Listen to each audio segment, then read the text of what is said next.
We are lighting the candle, a world that works. I'm Bill Correll, and I'm here with one of my really great buddyettes in the world, Jan Jeremias. And the two of us are doing a little bit of an experiment today because I'm actually on a walkabout down in Florida at the moment, and I've pulled off of I-75, and I'm over here by a Bob Evans of all places, and we're just going to see if we can have a little chat here and make a difference in each other's lives. And if we do that, then we're pretty sure it's going to work for you too. To just kind of remind you what we're here for.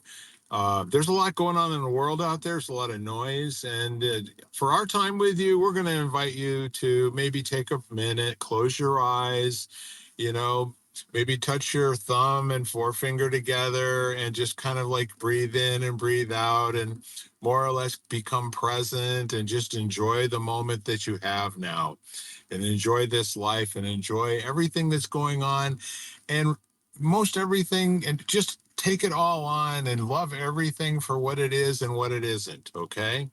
So with that said, Jan, how are you doing today? And you don't have to answer that question. Probably better that way. I'm okay, Bill. I'm okay. I'm here with you, which means, things can only go up. I was going to say, what could go wrong? Right. Exactly. Yeah, it's an interesting day down here. I've got like Maxfield Parish billowing clouds against the blue sky. Any of you that know a little bit about art, you're starting to get a visual of what I'm looking at here. So green and so beautiful. And hot. It's about 93 degrees right at the moment. So I'm sitting in with my car running and the air conditioner on. How's that for background noise, Jan? Oh, it's fine. I'm not hearing it, Bill, so it's fine. Marvelous. That's good. Then I won't have to break out into a sweat here after 20 or 30 minutes. So Jan, let's shift the conversation, if we can, because you and I both know that life comes at us and what we're surrounded by sort of becomes a soup of how it is,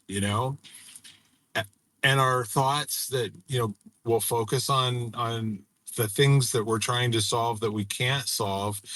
I would say I've found for myself on this trip, because I've had a lot of alone time in my car driving 200, 300, 400 miles at a time.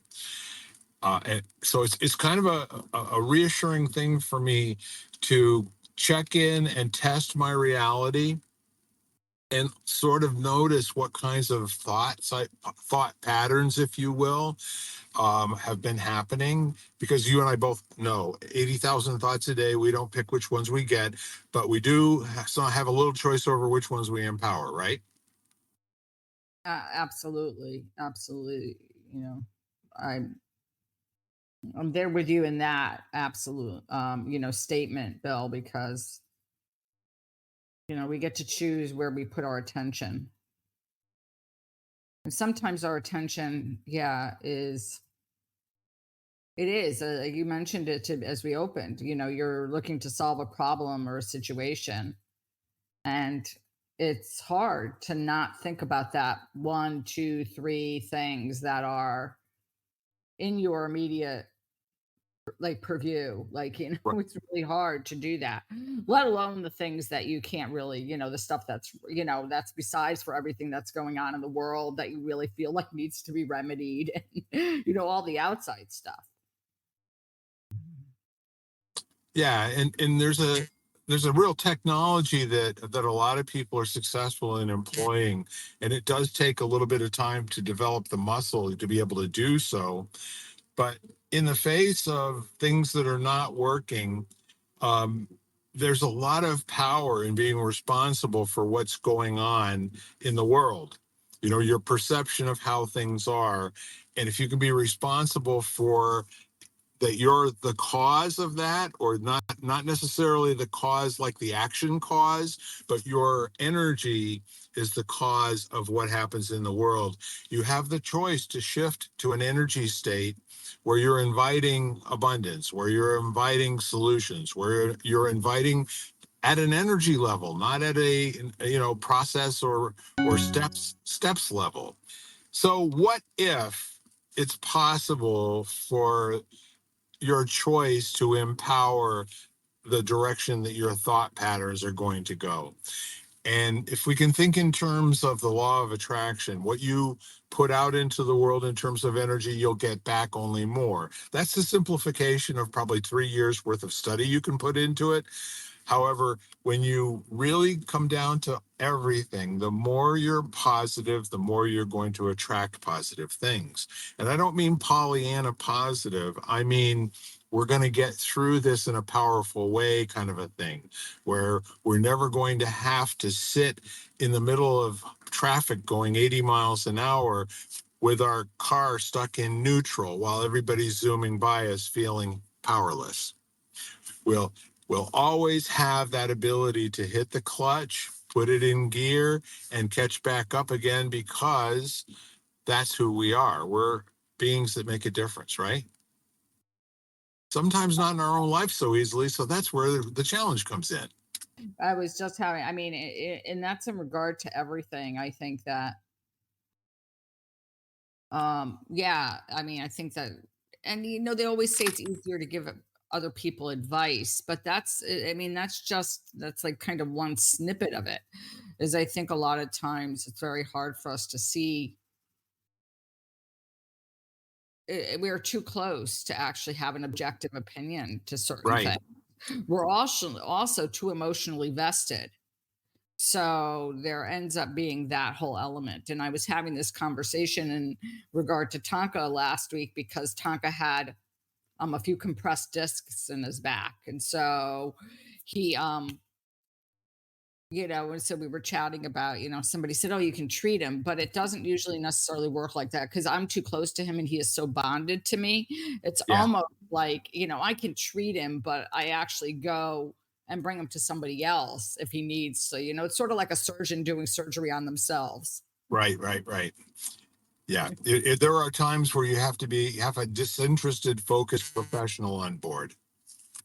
Absolutely. Yeah. And so and then I think that that's when, like what you just mentioned, like talking to a friend or, something like that is you know is more helpful than sitting and like just regurgitating your own thoughts you know and feeling. Yeah. I say regurgitating because it's the repetition, the repetitive nature, the patterns that we tend to think is, as much as I'm very conscious of what my thoughts and my tendencies, and as much as I know that, and it is a conscious choice not to go there. There Right. are times where, you know, I can't seem to get out of my own way, kind of thing. It, yeah, so that's really interesting. And I'll tell you what, this is a powerful place for you and I to kind of like model for our listeners. What do you do when that happens? So, more often than not, what the struggle comes not from the thought, but the resistance to it. Because what you resist will persist, right?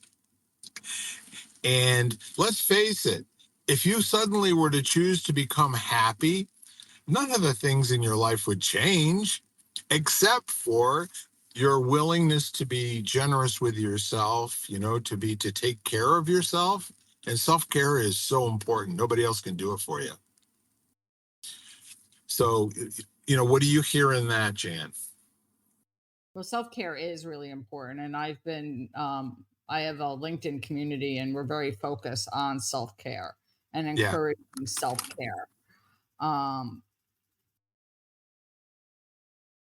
for me, I know that when I am in a place like that, it's sometimes getting out in nature really helps. Um,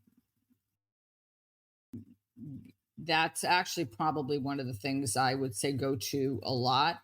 I Yes. also certain things that I want to say,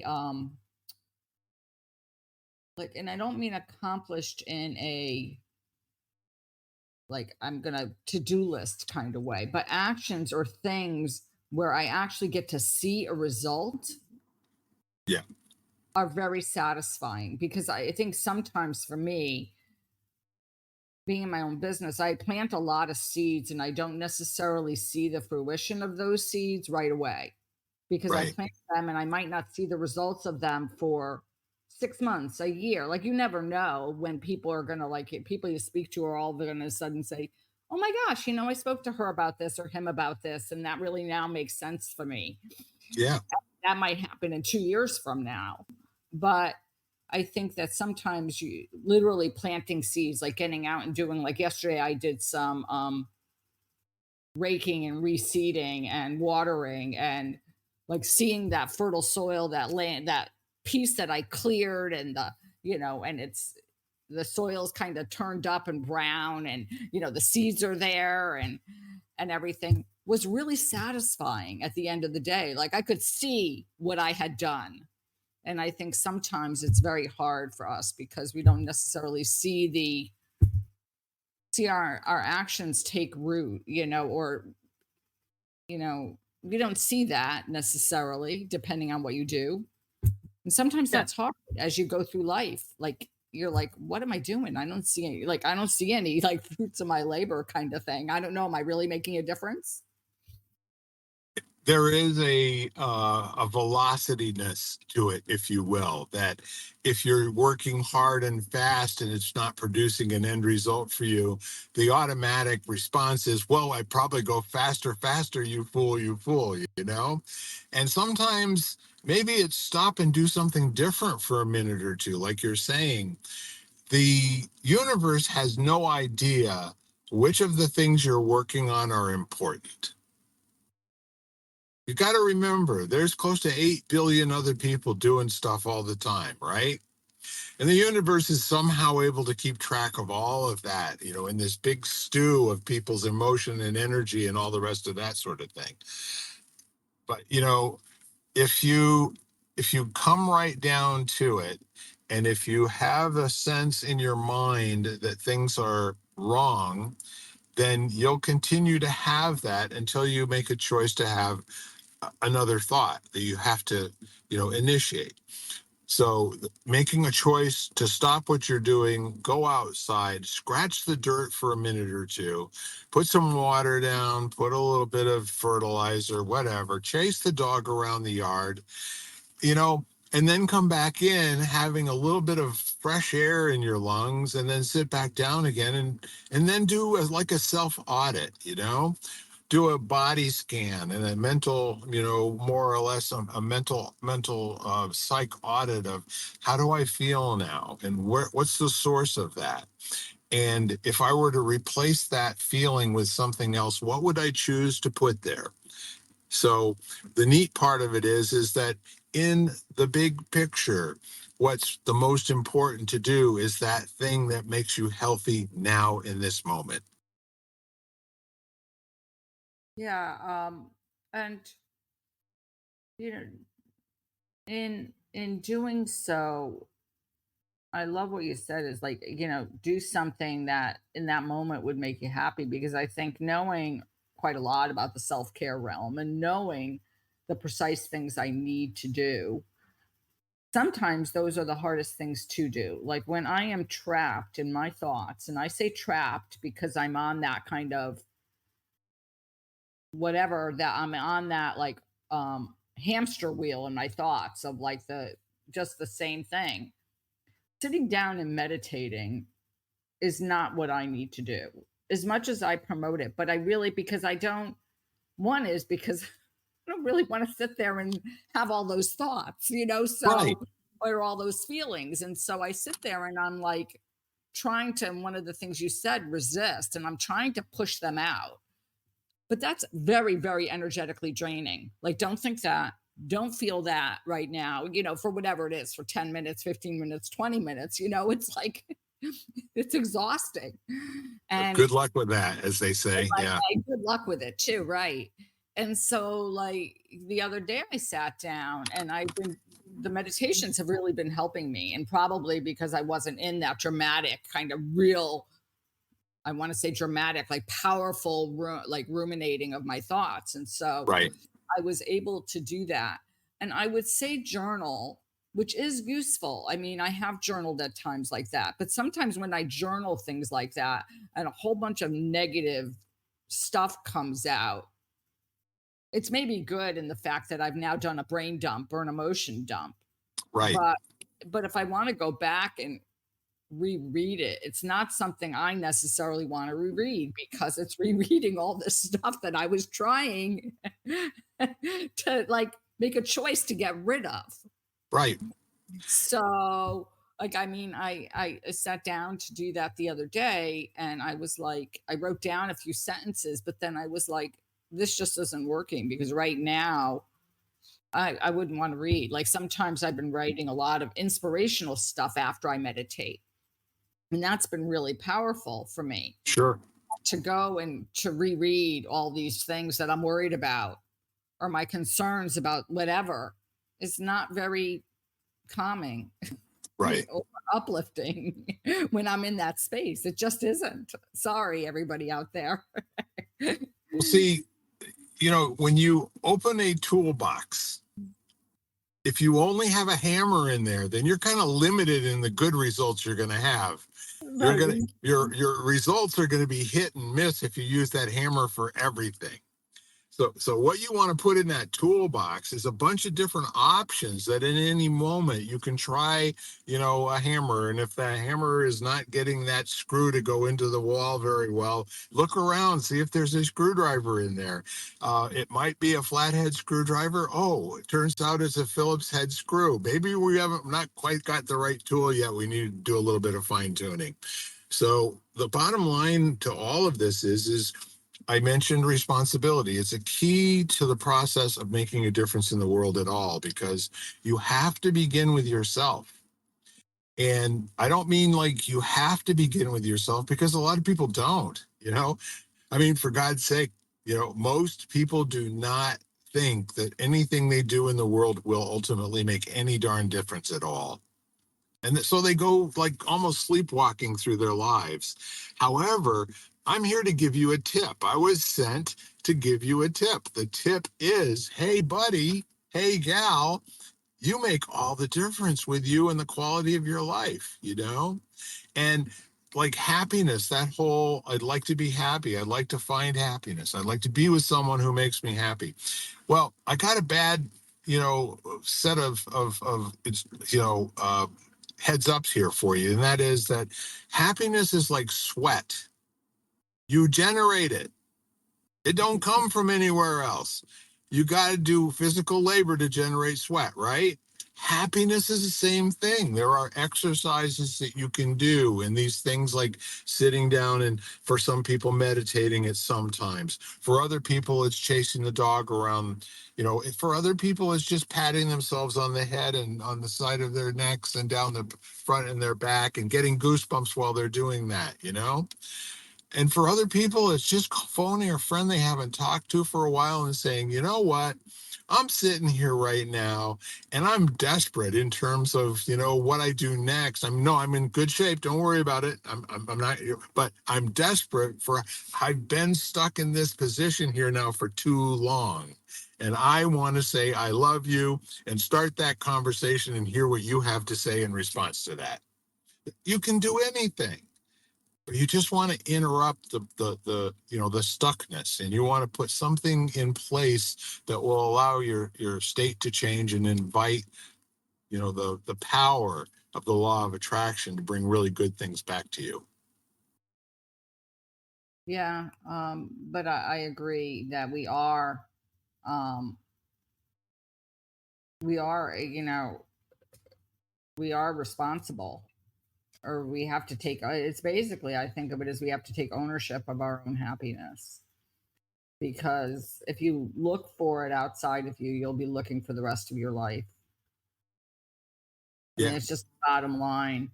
Um, as much as we think everything outside of us will make us happy, um, yes, there are certain things which may make life more easeful for us, but true happiness comes, starts from it within. And here's where I'm gonna say Well, if Bill, you're full of uh, cotton balls, okay? Quite frankly, I have to go and do this in order to be happy. Well, all right. Guess what? You're being stingy with yourself. That set of circumstances which is scarce in your life must be present in order for you to experience being triggered to remember to be happy. Hey there. You just can't get to the gym 24/7. You can't get in touch with your sister, to talk to her about every little thing. So you got to develop other ways that you can access your own ability, again, to remember to be happy so that you can generate that.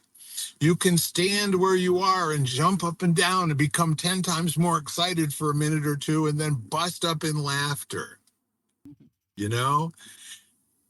The whole purpose of like silly cat videos, whatever. So Sorry. it's that, okay? And I got to tell you something.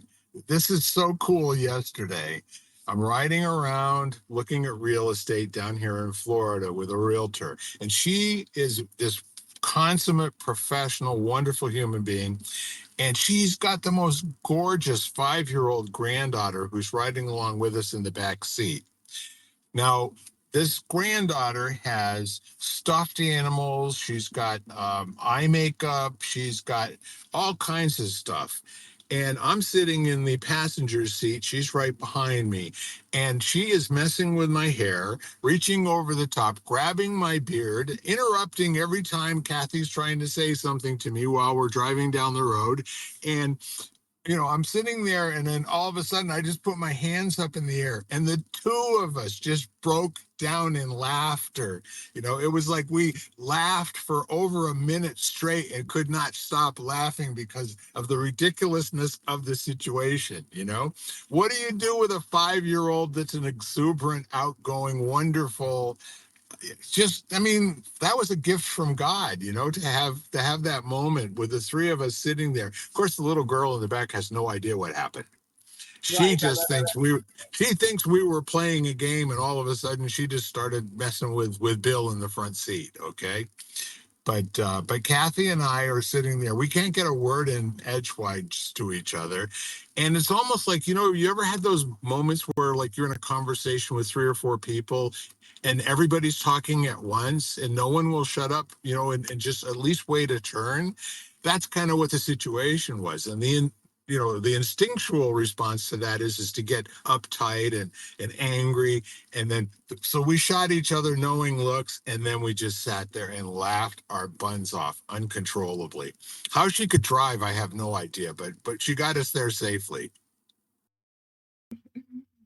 Every now and then, it's like, it's just it is. You need that kind of, kids are really good at helping adults to do that.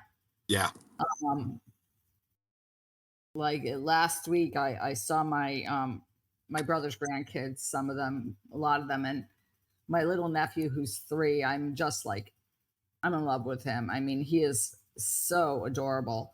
And I call him, a mensch. You know what a mensch is, like a good person. Yes. I Yep. call him Menchie. So just like I'll call him Menchie, and I'll be like, and then he turns to me and he says to me, "I'm not a Menchie." And I said, "You're not?" I said, "Yes, you are." He's like, "No, I'm not a Menchie." I said, "Okay, are you a doggy?" And he just cracked up. And then I said, "Maybe you're a bear." And he just like, he has this giggle and this laugh, which are just like, and I mean, it was like, if you want to shift your mood, that was Yes. just it. It was like Yeah. that smile and that kind of like, which just takes your breath away. And you're just sitting there going, okay, I'm done, like, no, no, like I'm done. There's no way to resist this. Yeah. By the way, that's an actual therapy to listen to tapes of a baby laughing. You cannot you cannot keep inside you the hurt that you were feeling if you listen to 30 seconds to a minute of a baby continuously giggling. Little pause, then a giggle, then a little pause, then a giggle. And you know, these are just their techniques and their formulas and all the rest of that. But sometimes you got to take a pill, right? Sometimes you got to reach for the medicine cabinet and get something that's just going to get you over this moment where you've been stuck for so long, because the world needs you. The world needs you to always and everywhere be at your best and bring to it what your DNA promised the rest of mankind. Yeah, I'd have to differ. I'm not a huge. Sometimes you got to grab a pill, but I'll. But I'll. It's a Let everybody. metaphorical pill. Yeah, everybody. Out there know that you can follow Bill, and that's fine. I love Bill, but that's not my modus. It's not what I tend to do. Me either, But by the way. Vitamins, yes, pills, no. yeah, I know. I always say, friend of mine who's a doctor used to say, supplement now or medication later. So I was just like, I'd like to do supplements now. Thank you. Yep. Yeah, I had a doctor, early on in my 20s that said, most people say it's just expensive pee, but he said, spend the money. Well, I heard a quote last week, which was an Irma Bomback quote, which I thought was hysterical, which was something like, never go to a doctor whose houseplants have died or whose Yeah, office yeah, plants have died. And I just cracked up. I was like, it's a good point. Not one I actually thought of at any point, but it makes a yeah, lot of sense. So it was just so funny. But yeah, yeah. I love what you're saying, Bill. And I do think you have to have multiple things that, yeah, that have helped you in the past. Yeah. You have to be willing to try new things sometimes, because I think of a lot of the tools that I have, and I think of some things, like I said, meditation at that point, and I know when it's helpful to me. It's helpful to me on a normal everyday basis. It's helped to me sometimes when I get up and basically I'm good, but I'm just feeling, let's say, overly anxious for, like, because I have a busy day. Very helpful for me to get focused and to kind of, but when I'm so that trapped in my head where I don't see a way out, it's not usually where I need to go. I might do something else. Like I might go out, work in the garden and say, now I can sit down and breathe and meditate. But at that point, it's very hard for me. It's almost like telling somebody in the throes of a tantrum not to, like, get upset or not to cry. Like it just Calm doesn't. down, right? Yeah, exactly. It's, Calm it, is it, down. yeah, I think Yeah, that's funny because nobody in the history of calm down has ever calmed down when somebody told them to calm down. exactly. It's, if anything, that makes it worse because you get annoyed, plus you're like upset. So you're like, what do you mean I'm supposed to calm down? Yeah, there's something wrong with me over here that I can't calm down. No, I'm not going to calm down. I can control that I'm not going to calm down, right? Exactly. It's the one thing in life I can control. Yeah, and see that's the thing.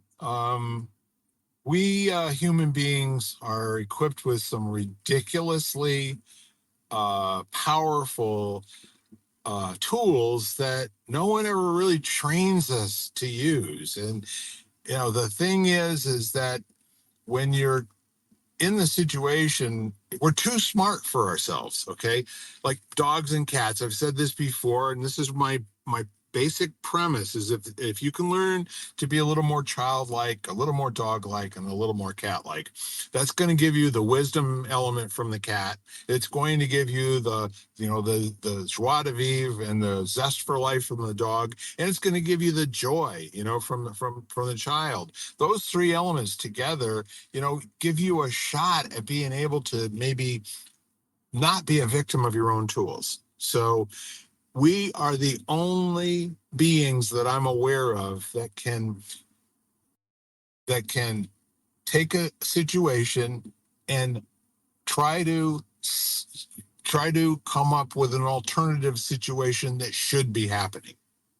you know like when people are living in the shoulds and they're shoulding all over themselves, the baddest thing they can possibly do is to continue on that train. So pull the cord, stop the train, put it on a different track, and then, you know, don't sit there, because even though you're on the right track, you'll still get run over, right? You could. Well, and what you're saying reminds me of the quote by Albert Einstein, which I said the other day, is we can't solve a problem from the same mindset that created it. And when we're so trapped in our thoughts, it's really like we are in one mindset. And as I sat there of late over the last, several weeks, um, going through some challenges and actually saying that to myself, well, you cannot solve a problem from, or expecting something to work that was created from the same mindset. Yeah. It Well, it's probably not going to work. Hate to tell you out there, but I think, yeah, you've got to get creative. And I mean, creative in the fact that you've got to think outside the box. You've got to push yourself beyond your limits, probably a little bit, yeah, beyond your comfort zone a little bit. And that comfort zone might be in stepping outside that normal path order, because that's freaking scary.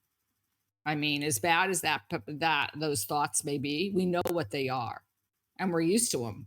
We're used to them. So, so sometimes that's a really scary place to be.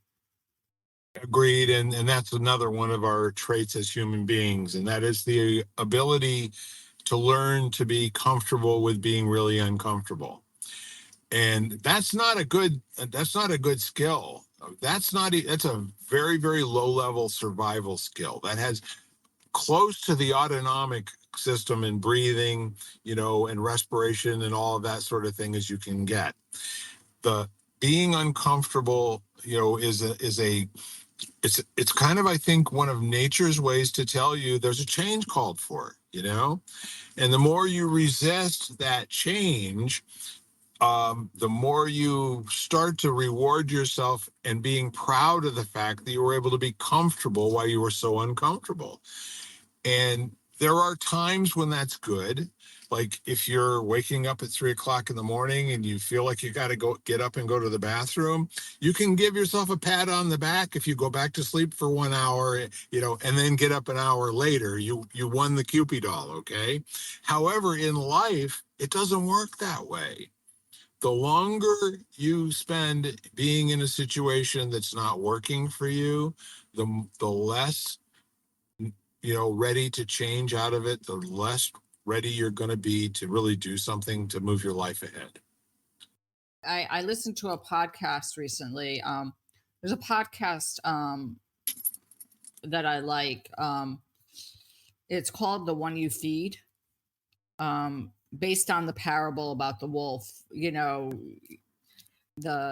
grandfather tells the grandson about, there are two wolves inside, and the you might say the greedy, jealous one, and then there's the one that's more joyful. And the grandson says, grandpa, which one wins? And he says, the one you feed. Yeah. And they had an episode on one of their more recent episodes, I'm pretty sure of, called How to Embrace Change for an Authentic Life, with Najwa Zabian, who I guess just wrote a book. She's a British author. Right. And it was really quite good, talking about change and our resistance to change. And, um, and having been at times which called for a change. And how, you talked about, we're really good at being uncomfortable. I think we're really good at being downright, like, whatever, in the wells of, in the swallows of grief, and in the in we get very like, we're very good. The body itself is really good at being in a place like that. Yeah. We're very good at making minor adjustments, compensations in our body and in our emotions to kind of keep things the same, because the fear of doing anything different is scary and overwhelming. And that space when something ends, and something has not quite yet begun is always a very interesting space. And they had a really, I don't remember what it was, but listen to the podcast because they referred to that space as if you could reframe it, like reframe it as, let's say, the time of possibility, or like just like in your mind. Because I think that I've been in that space when something ends and the need almost to want to fill it with something, because that emptiness or that feeling is like, I get to choose, first of all, what takes its place, but also there's like if you take it like it is, there's a little bit of, well, there should be a lot, but let's say there's an element of responsibility for that, that if you Yes. decide what's going to go in there. And then there's this feeling of like, oh my gosh, like, and I used to rush in certain circumstances to fill those voids. And then I've gotten quite, in certain situations, I've gotten a lot better about not rushing out to replace it with something, like Yeah. letting that space remain for a little while and just breathing, and to myself saying to myself, well, something better will come in, because a door closes, a door always opens, kind of feeling or thoughts in my head. But that's a very challenging place to be sometimes, is in that kind of interim, almost like a limbo. It's kind of like, Yeah. okay, what's going to happen? Yeah. I think people spend a lot of time living and putting up with things, that are they're not the worst they could be, and while they're living, I think, a cramped up, sort of stuck existence where they're the trade-off and the risk of doing something different is that it might be worse, and so what if it is? It's like when you get in your car and you head out on the highway, you put your foot on the gas. If you're aimed at a tree, you take your foot off the gas and you do something else. Life is like that, but we act like every decision we make is going to be the one that puts us on the track of where we're going to go for the whole rest of our existence. And we're entirely too significant, ladies and gentlemen. Dogs and cats don't do that. Okay. Seriously, babies don't do that. So be like the baby, be like the doggy, be like the kitty cat. Okay. I love that image, but it is true, and I do think that not only, but I always say to my students in class, like, your body's not like a piece of, like a heavy piece of furniture, that once you put it there, like once you step your foot forward, let's say a simple thing like a lunge, like not complicated pose. Once you step your foot forward, you have the ability to move it. So Right. if it does not feel right, it's not like it's now been cemented there and Right. it's there for the rest of your life. So, same thing, like you make a decision or you do something and then you say to yourself, not wise move, or that didn't work out as planned, Yeah. as, as I planned, that didn't work out as I planned. And yes, there are lots of things, I think that I was having this conversation with a friend of mine this morning, close friend, and I said that, part of the issue is we attach so much, like we have so many ideas about how things are supposed to quote unquote work out, and how we decide, things are supposed to be.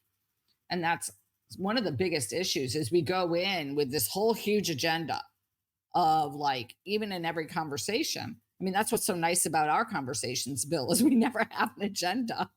Yeah. Well, I'm pretty sure I don't know what I'm talking about, so that makes it easy for me. No, but it's true. We don't go in with a particular plan. And as funny Exactly. as it seems, I don't go into my classes with a particular plan either. Yes. And the gift of that is that when I ask people what they need, I have the ability to automatically adapt and change what I was planning on doing, even if I had a plan, Right. into what everybody needs versus what I want Right. to teach, let's say. Yeah. Yeah. And so it just, but I think that part of it is we go and we do things with a particular plan, which we should. I mean, we have every, to plan for things. We want them to be successful. But then is like, how much do we attach to that plan, and how much are we willing to let go of the plan and tweak it along the way if it's not unfolding like we Yeah. thought? Yeah, our culture is really, really big of the binary soup. Okay. Everything is binary. It's either right or it's wrong. It's either hot or it's cold. It says, it's big or it's small. It works or it doesn't work. And you're either going to get the desired your result or you're a failure. Okay. Result or failure, it's binary. However, the way to live a life, because it doesn't come with a manual, ladies and gentlemen, there are no demonstrations. You have to go out and find mentors to copy, if that even works. They give you ideas when you get to be a certain age. Prior to that, you try to model people's behaviors, and good luck with that. Not everybody can be Gandhi. So the thing is that, as you said before, having a way to get back on track again quickly, as opposed to wallowing in the failure of you didn't get the spoonful of sugar into your cup of tea. You don't sit there for hours, agonizing over it. Should I put another teaspoon of sugar in here? No, you just say that didn't work. All right, we'll clean it up and we'll try another one. Or maybe I don't need the sugar. I can make another choice entirely here. But the point is what if, instead of getting a result each time, like the one that we expect, intend, want, and desire, what if you do what we do and something happens and we go, "Hey, that's not bad," or that didn't work.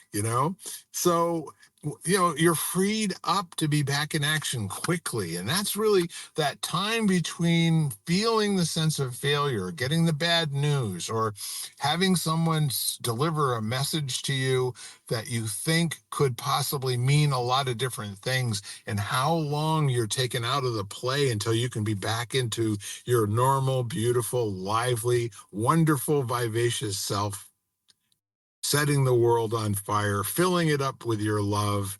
You know, Darn it, we want to make that as short a period as possible. If you're going to a room and it doesn't smell good, get out of there. Don't stand around complaining about it. Just get out of there. Go to a different room. I totally agree with you, Bill. But I think there are certain things that are hard. I mean, they're not easy. Like all of a sudden realizing that you're not spending time with people who feed you, like feed Right. your soul, or who support you, and then all of a sudden you're like, and sometimes it's hard to leave people who you realize that about, Yeah. and or a community of people, because Yeah. you realize that you've moved on, or you're at a different time in your life than they are, or whatever it Yeah. is.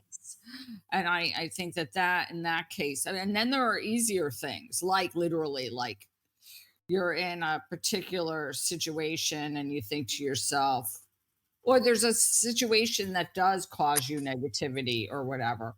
And I've been Right. in situations like that where I'm like, literally, I'm like, I choose just not to go anymore. Like, I just choose that's not where I want to spend my time, or that's not, and sometimes those people are acquaintances, and that's a lot easier.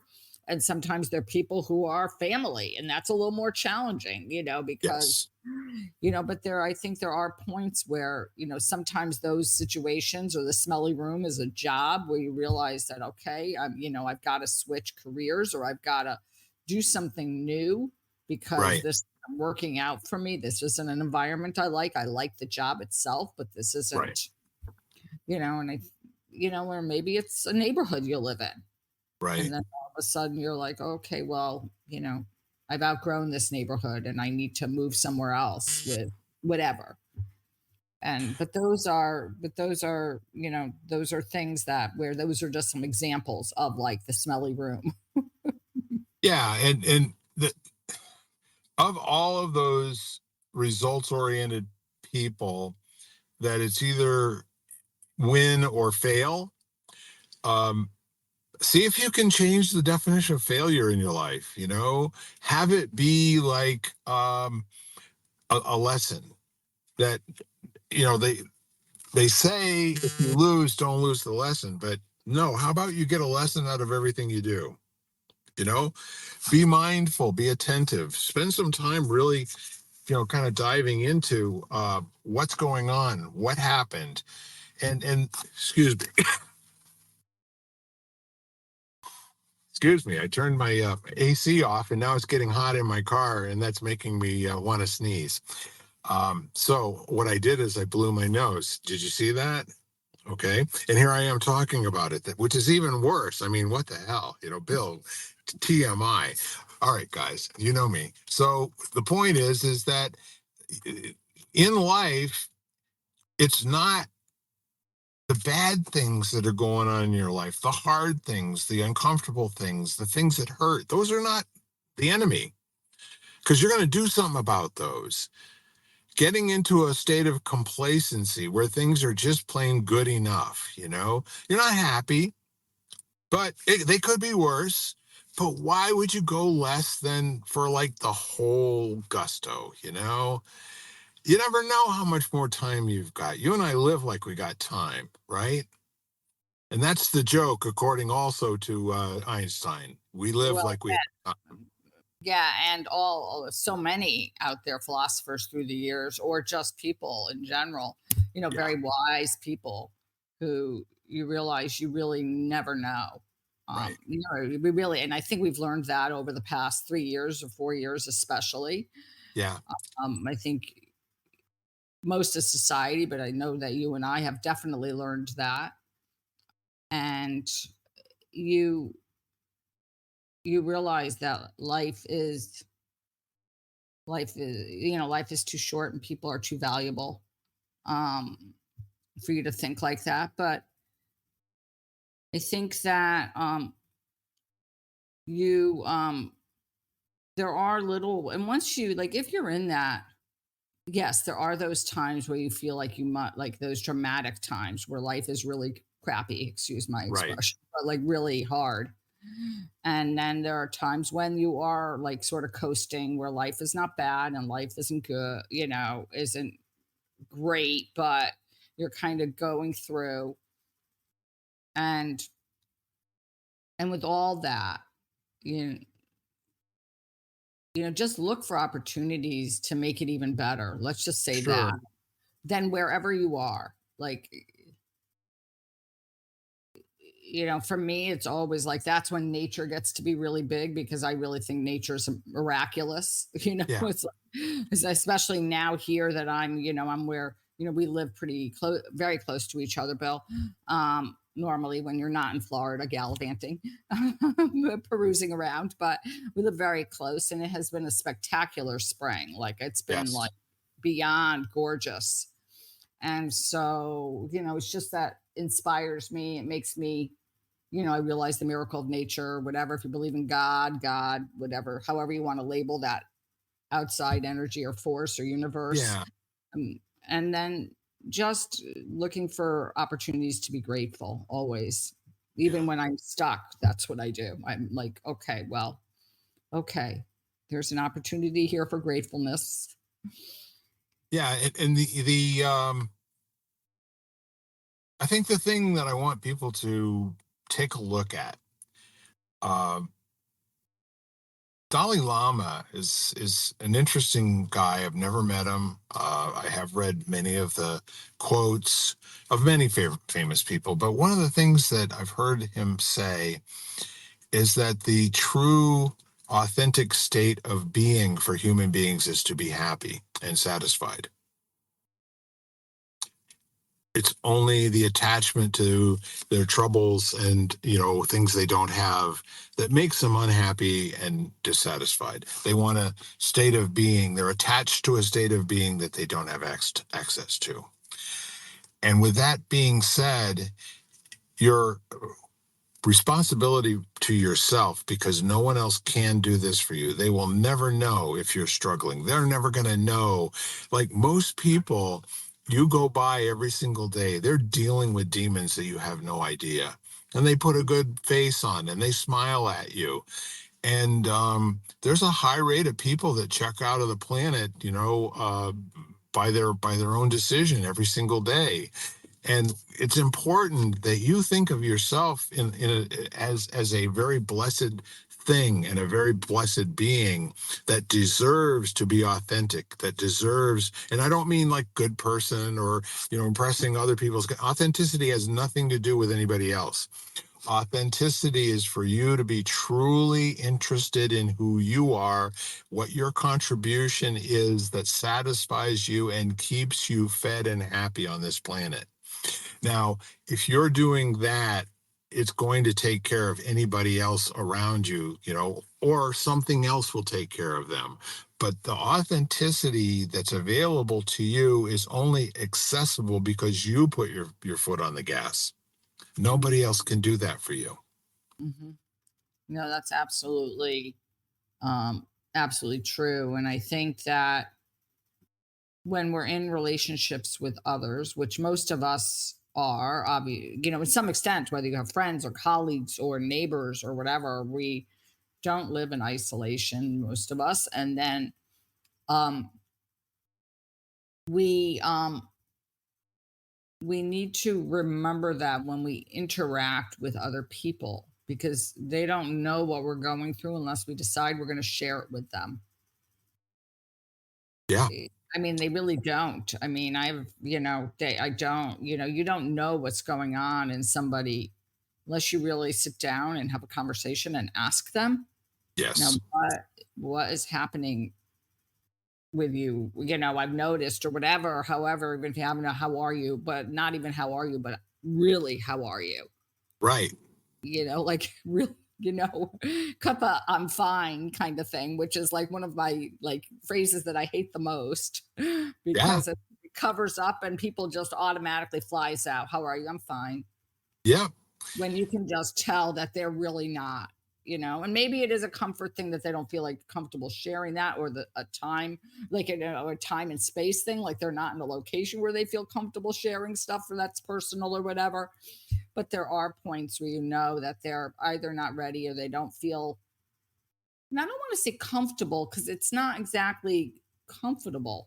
I think that laying things out, there's that element of vulnerability and, like taking off the mask, which is like when we talk about scary, is scary for people. Yeah. Yeah. I think the easiest way that I've found as a coach to help people identify when authenticity is present is, like, for instance, when you sit down and you start doing some kind of an activity and it's 1 o'clock, you look at at the clock on the wall, and then you're engaged for a little while, seems like 15 or 20 minutes, and then you look at the clock on the wall, it's 4 o'clock. 3 hours has gone by and you didn't even notice it. So your attention has not been on how much time is this taking, what time is it. It's been fully engaged with whatever you're working on that's meaningful for you. And I think the access to authenticity and is something that you unconceal. It's not something you create. Right. Authenticity is different than happiness. Okay. Happiness you generate. Authenticity you let out of the box and then you feed and nurture it. Okay. It's Yeah, quite different. absolutely. I mean, authenticity is like really listen, like literally, this is who I am. Yes. That this is who I am. Um, in entirety. Yes. So, and I when I think about that, I think because I think for a long time I thought about, okay, I'm authentic and I am, but I'm authentic in the fact that literally putting on like the facade of like everything's always hunky dory. I'm Yes. authentic. Like the highest part of myself was always coming out in every situation, but that's also not being human at the It's same yes. time. It's also very inauthentic, isn't it? And inauthentic, exactly. I mean, While I you're was trying to be inauthentic, you're not being authentic. authentic, and part of it was because that was part of me, but Oh yeah. it was just a very one-sided part of me, and Yes. just if you go through So let's say I was showing my higher self because I spend a lot of, time talking about the higher self, but I wasn't showing the more human parts of myself. Yes. And so, yes, and authenticity means living a life that's, full and not denying. And, you know, that's it. Yeah. So if you think in terms of what we're talking about right now, like a state of being that is authentic or a higher self, these are like terms that kind of invoke idealism. They're complete concept, by the way. There is no authentic out there anywhere in the world. You can't cut something open and know there's some authentic right there, or there's some higher self or anything like that. But here's the deal. I mean, the moment you say, well, like that was really authentic, no, it wasn't. Okay. Or you say, wow, I really got there. I got my higher self. Okay. So that wasn't it, you know?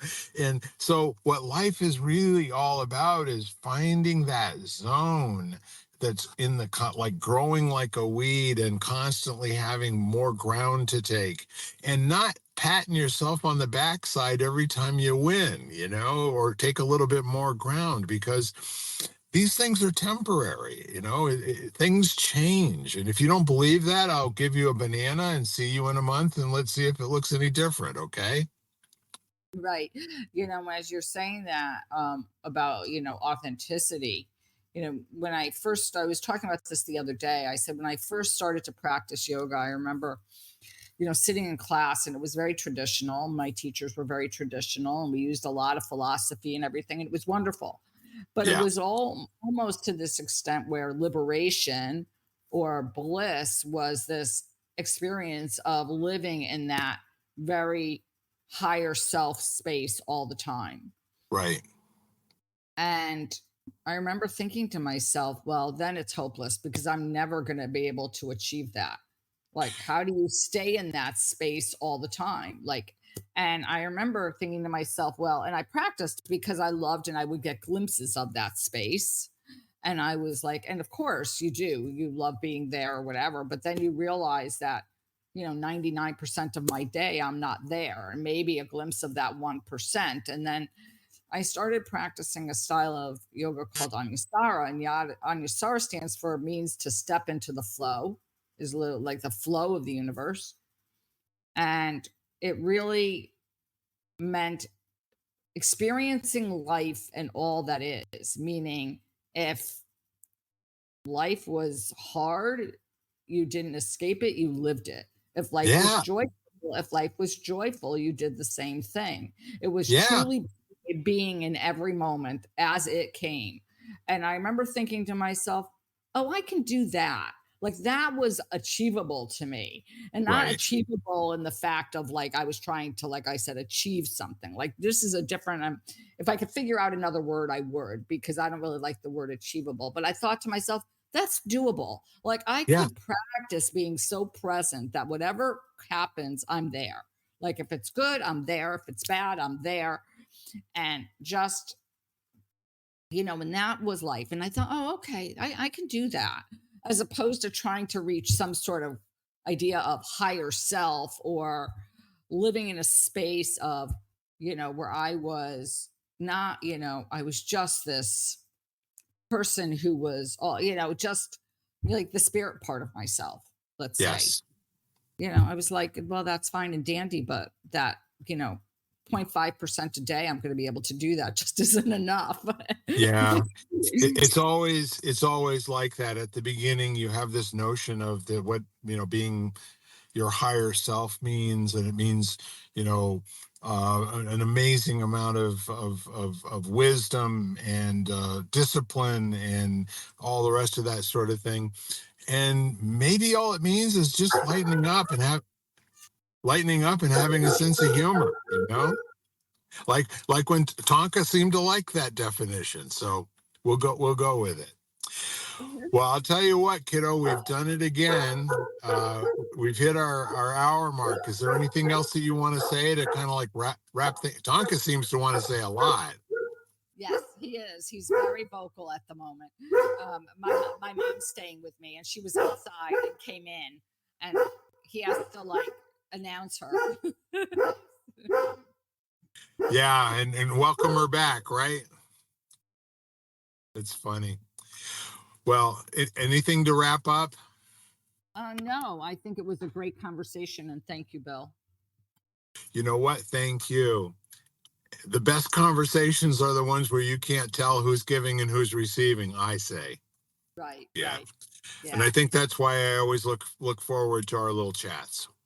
Yes, me too, Bill. So have a great time. I'll probably talk to you while you're away again, and just enjoy.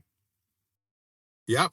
And with that, ladies and gentlemen, we are lighting the candle, a world that works. And at the end of an hour, if we've done something to make each other's lives a little bit better over here on our side, we're pretty sure that you're going to take something away that will be useful to you in some way. And don't try to put it to work. Just try to think about it. Try to engage it like a possibility, and have fun. When life gets hard, stop pushing. Okay, have fun. Laugh. Be like Tonka. Okay, be like the baby and be like the kitty cat. That's All right. right. Bye-bye, y'all. You've been listening to Lighting the Candle, a World That Works, part of the Exvadio Podcast Network. You can catch every episode as well as the rest of the network at exvadio.com, the Apple Podcasts app, Google Podcasts, Spotify, iHeartRadio, Audible, Amazon Music, and wherever you find podcasts.